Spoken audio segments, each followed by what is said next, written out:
So if not everyone will end up being saved, how do you explain universalist-sounding passages like every knee will bow and confess, and as all were in Adam, all will be in Christ?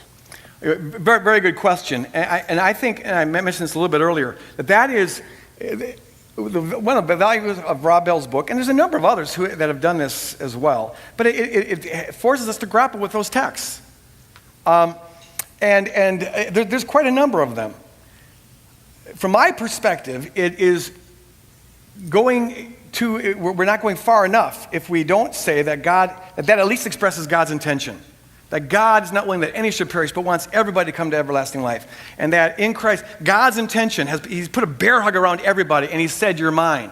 In fact, I would say that it's not going too far to say that in a real sense, everybody is, as we are corporately we're in Adam, now we are corporately in Christ.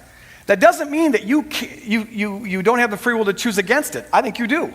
But you're living in unreality. In fact, I would define hell as that. It's choosing your own reality over God. God says you're in Christ. God says you belong to me. God says, I forgive you. Now, if you want to keep on pretending that that's not true, well, it's to your own detriment. You're bringing hell upon yourself. But I think those passages express God's intention.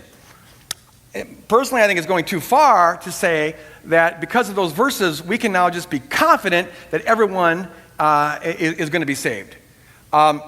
I know that God will keep on trying as long as there's any hope, but see, the minute you conclude that, then there's the danger of saying, therefore, nothing really matters.